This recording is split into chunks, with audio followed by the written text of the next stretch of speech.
എല്ലാവർക്കും നമസ്കാരം. ഞാൻ ഐസി Mampad government vocational higher secondary സ്കൂളിലെ FTCP അധ്യാപികയാണ്. ഇന്നത്തെ ക്ലാസ്സിൽ നമ്മൾ പഠിക്കാൻ പോകുന്ന topic information technology infrastructure library ITIL version 4. ITIL version 4നെ കുറിച്ച് മുന്നത്തെ ക്ലാസ്സിൽ നിങ്ങൾ ഓൾറെഡി പഠിച്ചു കഴിഞ്ഞിട്ടുണ്ട്. അതിൽ അടങ്ങിയിട്ടുള്ള കുറച്ച് ടോപ്പിക്സാണ് ഇന്നത്തെ ക്ലാസ്സിൽ നമ്മൾ പഠിക്കാൻ പോകുന്നത്. നമുക്ക് ക്ലാസ്സിലേക്ക് കടക്കാം. ITIL വേർഷൻ 4ൽ അടങ്ങിയിട്ടുള്ള ടോപ്പിക്സായ Importance of timeliness, response to customer queries, problem management process flow, determine resolutions, importance of learning new things, learning through experience എന്നീ വിഷയങ്ങളെക്കുറിച്ചാണ് നമ്മൾ ഇന്നത്തെ ക്ലാസ്സിൽ വിശദമായിട്ട് പഠിക്കാൻ പോകുന്നത്. ITILൽ നമ്മൾ പഠിക്കുന്നത് IT സർവീസസും ബിസിനസ്സും തമ്മിൽ റിലേറ്റ് ചെയ്യുമ്പോൾ ഫോളോ ചെയ്യേണ്ട കുറച്ച് ബെസ്റ്റ് പ്രാക്ടീസസിനെ കുറിച്ചാണ്. അതിൽപ്പെടുന്ന ഒരു ടോപ്പിക്കാണ് ടൈംലിനെസ് ഇൻ കസ്റ്റമർ സർവീസ്. അതിനെക്കുറിച്ചാണ് നമ്മളിപ്പോൾ ഡിസ്കസ് ചെയ്യാൻ പോകുന്നത്. ടൈംലിനെസ്സിൻ്റെ അർത്ഥം കൃത്യനിഷ്ഠ, അതല്ലെങ്കിൽ സമയബന്ധിതമായി കാര്യങ്ങൾ ചെയ്തു തീർക്കുക എന്നാണ്. കസ്റ്റമർ സർവീസിൽ ടൈംലിനെസ്സിന് പ്രധാനപ്പെട്ട പങ്ക് വഹിക്കാനുണ്ട്. കസ്റ്റമേഴ്സിന് സപ്പോർട്ട് ആവശ്യമുള്ളപ്പോൾ അത് കൃത്യസമയത്ത് ചെയ്തു കൊടുക്കുന്നത് അവരെ നിലനിർത്താനും അവരുടെ പ്രതീക്ഷയ്ക്കൊത്തുയരാനും സഹായിക്കുന്നു. അതുപോലെ പ്രശ്നങ്ങൾ പെട്ടെന്ന് പരിഹരിക്കാനും ടൈംലിനെസ് ഒരു ഘടകമാണ്. പിന്നെ ടൈംലി സർവീസ് കൂടുതൽ കസ്റ്റമേഴ്സിനെ ബിസിനസ്സിലേക്ക് അട്രാക്റ്റ് ചെയ്യാൻ സഹായിക്കുന്നു.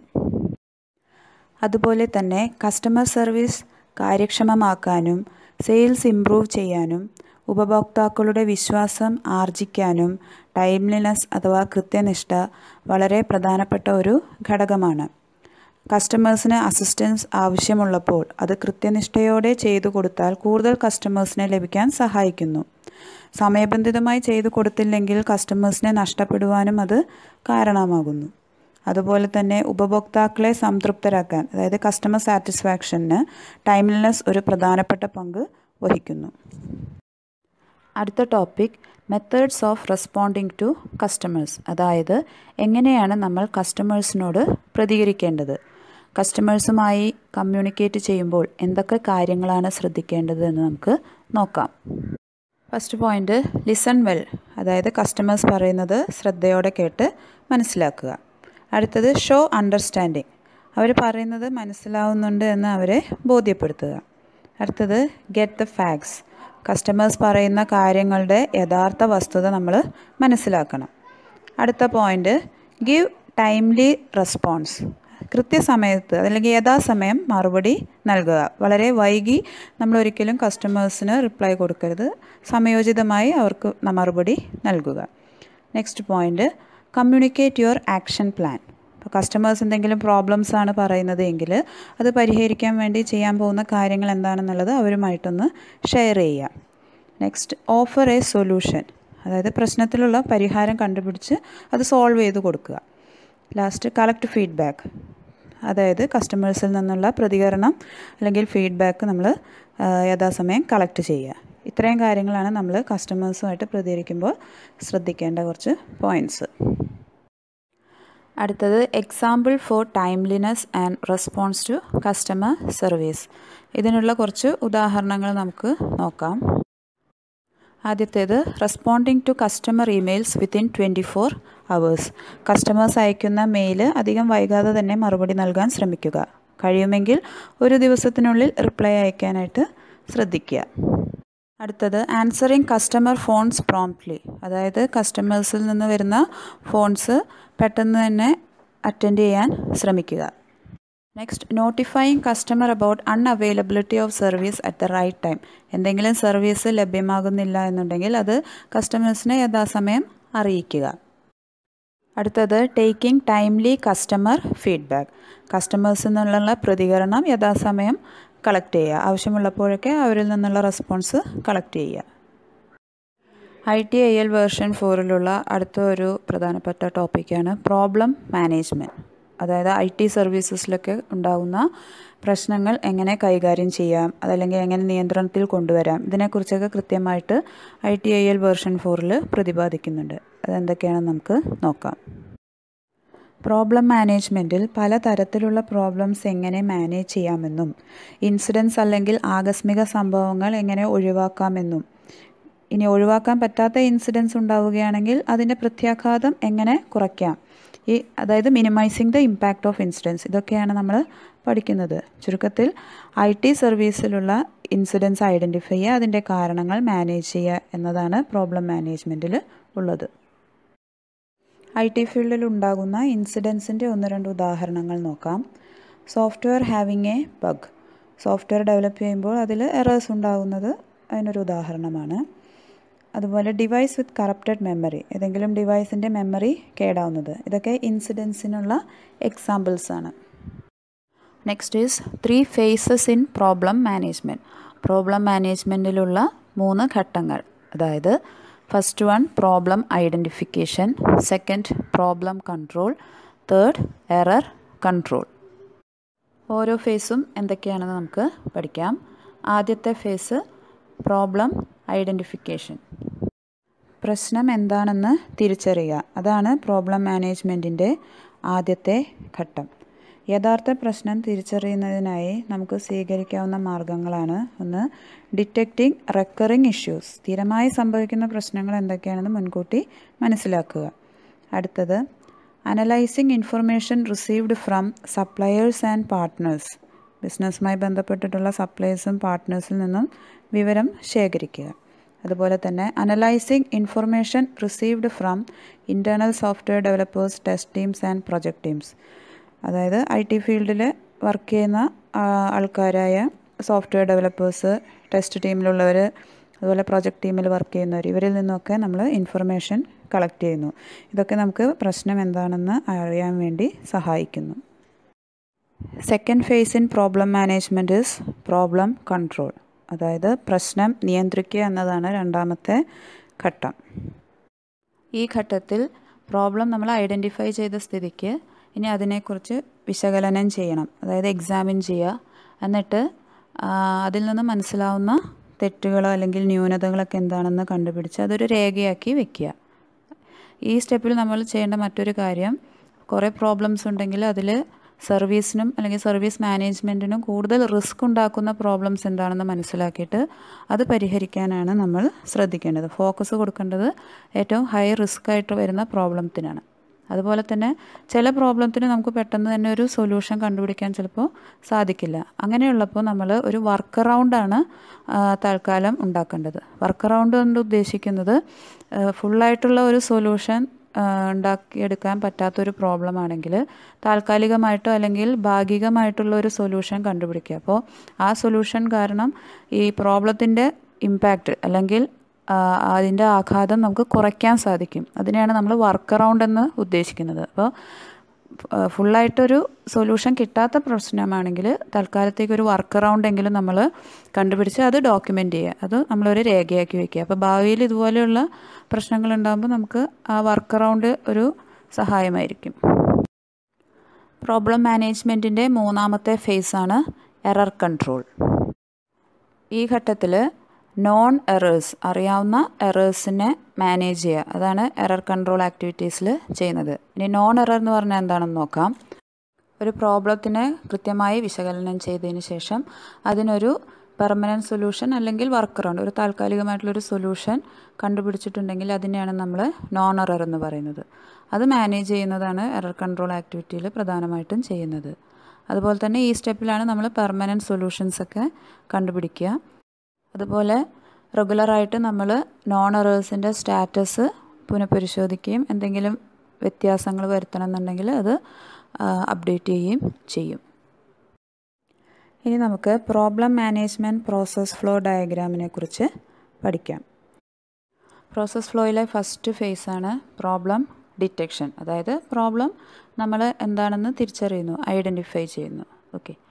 അടുത്തത് പ്രോബ്ലം കാറ്റഗറൈസേഷൻ. ഇപ്പോൾ കുറേ പ്രോബ്ലംസ് നമ്മൾ കണ്ടുപിടിക്കുകയാണെങ്കിൽ അതിനെ പല രീതിയിൽ അതിനെ കാറ്റഗറൈസ് ചെയ്യുക. അതായത് ചിലപ്പോൾ റിസ്ക് കൂടുതലുള്ള പ്രോബ്ലംസ് ഉണ്ടാകും, റിസ്ക് കുറവുള്ള പ്രോബ്ലംസ് ഉണ്ടാകും. അപ്പോൾ പ്രോബ്ലത്തിനെ നമ്മൾ അതിൻ്റെ രീതി അനുസരിച്ച് തരംതിരിക്കുന്നു. അടുത്ത സ്റ്റെപ്പ് പ്രോബ്ലം പ്രയോറിറ്റൈസേഷൻ, അതായത് ഇപ്പോൾ റിസ്ക് കൂടിയതാണെങ്കിൽ അതായിരിക്കണം നമ്മൾ മുൻഗണന കൊടുക്കേണ്ടത്. അപ്പോൾ പ്രയോറിറ്റി നമ്മൾ ഓരോ പ്രോബ്ലത്തിനും സെറ്റ് ചെയ്യണം. അതായത് എത്രയും പെട്ടെന്ന് പരിഹരിക്കുന്നതിന് ഏറ്റവും ഹയസ്റ്റ് പ്രയോറിറ്റി കൊടുത്തിട്ട് അത് നമ്മൾ സോൾവ് ചെയ്യാൻ ശ്രമിക്കണം. അപ്പോൾ പലതരത്തിലുള്ള പ്രോബ്ലം ഐഡൻറ്റിഫൈ ചെയ്ത് കഴിഞ്ഞാൽ നമ്മളതിനെ തരംതിരിച്ച് അതിന് ഓരോന്ന് ഏതാണ് ആദ്യം പരിഹരിക്കേണ്ടതെന്ന ഒരു മുൻഗണന നമ്മൾ സെറ്റ് ചെയ്യണം. അതിനുശേഷം പ്രോബ്ലം അനാലിസിസ് ഫേസ് സ്റ്റാർട്ട് ചെയ്യുന്നു.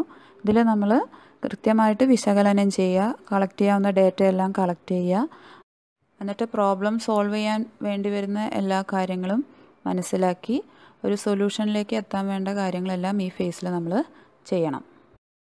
നെക്സ്റ്റ് സ്റ്റെപ്പ് പ്രോബ്ലം റെസൊല്യൂഷൻ, അതായത് പ്രോബ്ലം നമ്മൾ സോൾവ് ചെയ്യുക. അപ്പോൾ സോൾവ് ചെയ്യുമ്പോൾ ചിലപ്പോൾ നമുക്ക് പെർമനൻ്റായിട്ട് സോൾവ് ചെയ്യാൻ പറ്റും. പെർമനൻ്റായിട്ട് സോൾവ് ചെയ്യാൻ പറ്റാത്ത പ്രോബ്ലം ആണെങ്കിൽ നമ്മളതിന് വേണ്ട വർക്ക് അറൗണ്ട്, അതായത് താൽക്കാലികമായിട്ടുള്ള ഒരു സൊല്യൂഷനോ അല്ലെങ്കിൽ ഒരു ഭാഗികമായിട്ടുള്ള ഒരു സൊല്യൂഷൻ, അതായത് പ്രോബ്ലത്തിൻ്റെ ഇമ്പാക്റ്റ് അല്ലെങ്കിൽ ആഘാതം കുറയ്ക്കാൻ പറ്റുന്ന രീതിയിലുള്ള ഒരു സൊല്യൂഷൻ ഉണ്ടാക്കിയെടുക്കുക എന്നതാണ് വർക്ക് അറൗണ്ട് കൊണ്ട് ഉദ്ദേശിക്കുന്നത്. അപ്പോൾ ഈ സ്റ്റെപ്പിൽ പെർമനൻ്റ് ആയിട്ടുള്ള ഒരു സൊല്യൂഷൻ അല്ലെങ്കിൽ ഒരു വർക്ക് അറൗണ്ട് നമ്മൾ ഡെവലപ്പ് ചെയ്യുന്നു. പ്രോബ്ലത്തിൻ്റെ സൊല്യൂഷൻ കണ്ടുപിടിക്കുന്നതോടുകൂടി നമ്മുടെ പ്രോബ്ലം മാനേജ്മെൻറ്റ് പ്രോസസ് ഫ്ലോ അവസാനിക്കുന്നു. അതാണ് problem closure. Next topic is find solution for A given problem. ഒരു പ്രോബ്ലത്തിനുള്ള സൊല്യൂഷൻ കണ്ടുപിടിക്കാൻ നമുക്ക് ചെയ്യാവുന്ന ഡിഫറെൻറ്റ് മെത്തേഡ്സ് എന്തൊക്കെയാണെന്ന് നോക്കാം. ഫസ്റ്റ് ഈസ് ബ്രെയിൻ സ്റ്റോമിങ്, അതായത് ഒരു പ്രോബ്ലവുമായി ബന്ധപ്പെട്ടിട്ടുള്ള എല്ലാവരെയും ഒരുമിച്ച് കൂട്ടി ഒരു ഡിസ്കഷൻ നടത്തുക. അപ്പോൾ ഒരു ഡിസ്കഷൻ നടക്കുമ്പോൾ പലർക്കും പല ഐഡിയാസ് ഉണ്ടാകും. അപ്പോൾ ചുരുങ്ങിയ സമയത്തിനുള്ളിൽ നമുക്ക് പല ഐഡിയാസിൽ നിന്ന് ഒരു സൊല്യൂഷനിലേക്ക് എത്തിച്ചേരാൻ സാധിക്കുന്നു. അടുത്തത് കോസ് ആൻഡ് ഇഫക്റ്റ് അനാലിസിസ്, അതായത് ഒരു പ്രോബ്ലം ഉണ്ടാവാനുള്ള കാരണം അതുകൊണ്ടുള്ള ഇഫക്റ്റും ഒക്കെ കൃത്യമായിട്ട് അനലൈസ് ചെയ്ത് അതിൽ നിന്നൊരു പരിഹാരം ഉണ്ടാക്കിയെടുക്കുക. മൂന്നാമത്തേത് റൂട്ട് കോസ് അനാലിസിസ്, ഇതും പ്രശ്നത്തിൻ്റെ എല്ലാ കാരണങ്ങളും എന്തൊക്കെയാണെന്ന് നോക്കിയതിന് ശേഷം അതിൽ റൂട്ട് കോസ്, പ്രധാനപ്പെട്ട കാരണം എന്താണ് ആ പ്രോബ്ലത്തിൻ്റെ എന്ന് അനലൈസ് ചെയ്ത് കണ്ടുപിടിക്കണം. അങ്ങനെ ആ റൂട്ട് കോസ് സോൾവ് ചെയ്തിട്ട് നമ്മൾ പ്രശ്നം പരിഹരിക്കുന്നു. ഇനി നമുക്ക് പ്രോബ്ലം മാനേജ്മെൻറ്റിനുള്ള ഒരു എക്സാമ്പിൾ നോക്കാം. ഐഡൻറ്റിഫൈ ചെയ്ത പ്രോബ്ലം ഇതാണ്. കസ്റ്റമേഴ്സ് ഒരു വെബ്സൈറ്റിൻ്റെ പെർഫോമൻസിൽ സാറ്റിസ്ഫൈഡ് അല്ല. അപ്പോൾ കസ്റ്റമേഴ്സ് റിപ്പോർട്ട് ചെയ്തിരിക്കുന്നത് ഒരു സെർവറുമായിട്ട് റിലേറ്റ് ചെയ്തിട്ടുള്ളൊരു ഇഷ്യൂ ആണ്. അപ്പോൾ അന്വേഷിച്ചപ്പോൾ ഡേറ്റാ സെൻറ്റർ എയിലാണ് പ്രോബ്ലം എന്ന് ഐഡൻറ്റിഫൈ ചെയ്തു. ആ ഡേറ്റാ സെൻറ്റർ എയിൽ മെമ്മറി ലീക്കേജ് എന്നുള്ള ഒരു ഇഷ്യൂ മെമ്മറിയുമായിട്ട് റിലേറ്റ് ചെയ്തിട്ടുള്ള ഒരു പ്രോബ്ലം ആണെന്ന് മനസ്സിലാക്കി. അപ്പോൾ അതിനുള്ള യഥാർത്ഥ കാരണം സീസണൽ സമയത്ത് കൂടുതൽ യൂസേഴ്സ് വെബ്സൈറ്റ് ആക്സസ് ചെയ്തപ്പോൾ ഉണ്ടായ ഹെവി യൂസേജ് കാരണമാണ് ആ പ്രോബ്ലം ഉണ്ടായതെന്ന് അവർക്ക് മനസ്സിലാക്കാൻ സാധിച്ചു. അപ്പോൾ ഹോളിഡേ സീസണിൽ കൂടുതൽ ആൾക്കാർ സൈറ്റ് യൂസ് ചെയ്തതുകൊണ്ടാണ് ആ പ്രോബ്ലം ഉണ്ടായത്. അപ്പോൾ ഈ കാരണം മനസ്സിലായി കഴിഞ്ഞപ്പോൾ അതിനുള്ള ഒരു സൊല്യൂഷൻ എന്ന നിലയിൽ അവർ ചെയ്യാൻ ഉദ്ദേശിച്ചത് ഈ സീസണൽ വോളിയം, അതായത് കൂടുതൽ ആൾക്കാർ സൈറ്റ് യൂസ് ചെയ്യാൻ ചാൻസ് ഉള്ള സമയങ്ങൾ മനസ്സിലാക്കിയിട്ട് അതിനനുസരിച്ച് അഡീഷണൽ സെർവേഴ്സ് യൂസ് ചെയ്യുക. അപ്പോൾ അങ്ങനെയാണെങ്കിൽ ഈ പ്രോബ്ലം അവർക്ക് സോൾവ് ചെയ്യാൻ പറ്റുമെന്ന് മനസ്സിലായി. അടുത്ത topic importance of learning new things, പുതിയ കാര്യങ്ങൾ പഠിക്കേണ്ടതിൻ്റെ ആവശ്യകത എന്താണെന്ന് നമുക്ക് നോക്കാം. അതിനുവേണ്ടി ഇപ്പോഴുള്ള നോളേജ് ടൂൾസ് ടെക്നിക്സ്, അതായത് എക്സിസ്റ്റിംഗ് നോളേജ് ടൂൾസ് ടെക്നിക്സ്, ഇതിൻ്റെയൊക്കെ പോരായ്മകൾ എന്താണെന്ന് നമ്മൾ മനസ്സിലാക്കണം. അപ്പോൾ നമ്മൾ പുതിയ ടെക്നോളജിയിലേക്ക് മാറാതെ പഴയ ടെക്നോളജിയിൽ തന്നെയാണ് സ്റ്റിക്ക് ഓൺ ചെയ്യുന്നതെങ്കിൽ അത് കോസ്റ്റ് കൂട്ടാനിടയാക്കും. അതുപോലെ പ്രൊഡക്ടിവിറ്റി കുറയും, എഫിഷ്യൻസി കുറയുന്നു. അതുപോലെ സെക്യൂരിറ്റിയുമായി ബന്ധപ്പെട്ട ഇഷ്യൂസ് ചിലപ്പോൾ ഉണ്ടാകാൻ സാധ്യതയുണ്ട്. അതുപോലെ ബിസിനസ്സിൻ്റെ ഗ്രോത്തിനെ അത് ചിലപ്പോൾ ബാധിക്കും. അതിന് എക്സാമ്പിളായിട്ട് old computers not able to run latest software, പഴയ കമ്പ്യൂട്ടേഴ്സ് തന്നെയാണ് നമ്മളിപ്പോൾ യൂസ് ചെയ്യുന്നതെങ്കിൽ പുതിയ സോഫ്റ്റ്വെയർസ് അതിൽ ചിലപ്പോൾ വർക്ക് ചെയ്യണമെന്നില്ല, അത് സപ്പോർട്ട് ചെയ്യില്ല. അതുപോലെ ഓപ്പറേറ്റിംഗ് സിസ്റ്റം നമ്മൾ അപ്ഗ്രേഡ് ചെയ്യാതിരിക്കുക, ഓപ്പറേറ്റിംഗ് സിസ്റ്റം നോട്ട് അപ്ഗ്രേഡ്, പുതിയ വേർഷനൊക്കെ ഇറങ്ങുമ്പോൾ അത് നമ്മൾ യൂസ് ചെയ്യാതിരിക്കുകയാണെങ്കിൽ ഹാർഡ്വെയറിൻ്റെ പെർഫോമൻസ് കുറയും. അതുപോലെ അറ്റാക്സ് ഒന്നും നമുക്ക് തടയാൻ സാധിക്കില്ല. സോഫ്റ്റ്വെയർസ് എല്ലാം ഒന്നും ചിലപ്പോൾ അതിൽ വർക്ക് ചെയ്യണമെന്നില്ല. ഇങ്ങനെയുള്ള ഇഷ്യൂസൊക്കെ അതിൽ ഉണ്ടാകാൻ ചാൻസ് ഉണ്ട്. അതുപോലെ തന്നെ പുതിയ ടെക്നോളജി കണ്ടുപിടിക്കുകയാണെങ്കിൽ അല്ലെങ്കിൽ ഒരു ബെറ്റർ ടെക്നോളജി വരികയാണെങ്കിൽ ഓൾറെഡി എക്സിസ്റ്റ് ചെയ്യുന്ന ടെക്നോളജി ഒബ്സൊലീറ്റ് ആവും, അതായത് കാലഹരണപ്പെടും. അതിനുള്ള ഉദാഹരണങ്ങളാണ് CRT മോണിറ്റേഴ്സ്.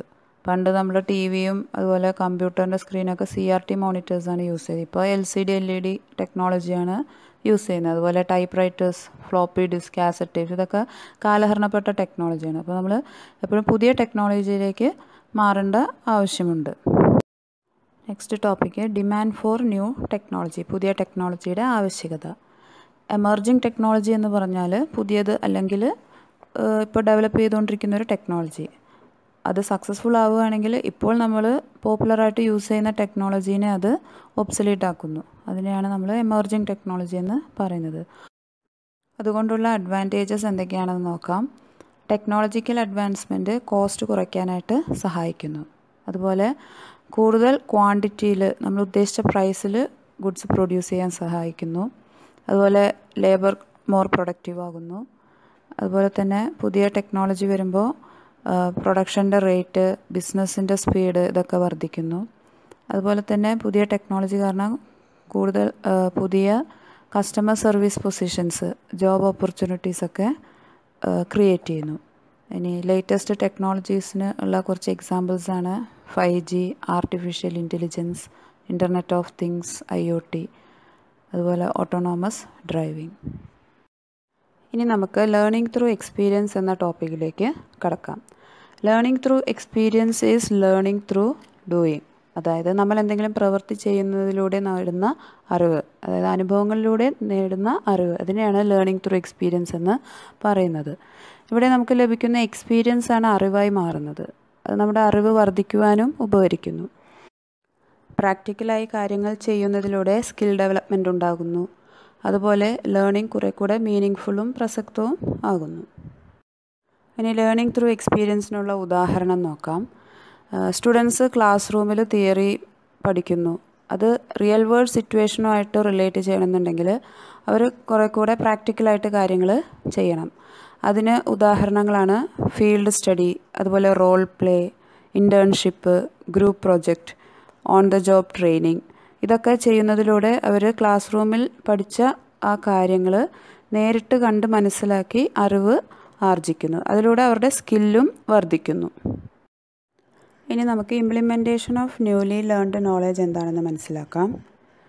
ഒരു സിറ്റുവേഷൻ അല്ലെങ്കിൽ ഒരു പ്രോബ്ലം ഉണ്ടാവുക, അതല്ലെങ്കിൽ എന്തെങ്കിലും ഒരു ഇവൻറ്റ്, ഒരു സംഭവം ഉണ്ടാകുമ്പോൾ നമ്മൾ പുതിയതായി നേടിയ അറിവ് അത് കൃത്യമായി അപ്ലൈ ചെയ്യുന്നതിനെയാണ് implementation of newly learned knowledge എന്ന് പറയുന്നത്. നമ്മൾ നേടിയ അറിവും സ്കിൽസും പുതിയ സിറ്റുവേഷനിൽ കറക്റ്റായിട്ട് പ്രയോഗിക്കണം. അത് അപ്ലൈ ചെയ്യുന്നതിന് മുമ്പ് അത് പ്രയോഗിക്കേണ്ട ആവശ്യമുണ്ടോ എന്ന് പരിശോധിക്കുകയും ആവശ്യമുണ്ടെങ്കിൽ എക്സ്പേർട്ട് ഒപ്പീനിയൻ തേടാവുന്നതുമാണ്. ഇന്നത്തെ ക്ലാസ്സിൽ നമ്മൾ പഠിച്ചത് ITIL വേർഷൻ 4-ലുള്ള 3 ടോപ്പിക്സാണ്. ആദ്യത്തെ topic importance of timeliness and response to customer queries. രണ്ടാമത്തെ ടോപ്പിക്ക് നമ്മൾ പഠിച്ചത് പ്രോബ്ലം മാനേജ്മെൻറ്റും സൊല്യൂഷൻ കണ്ടുപിടിക്കുന്നതും. അതുപോലെ മൂന്നാമത്തെ topic importance of learning new things and implementing them. ഈ ടോപ്പിക്കെല്ലാം നിങ്ങൾക്ക് മനസ്സിലായി കാണുമെന്ന് ഞാൻ വിശ്വസിക്കുന്നു. നന്ദി.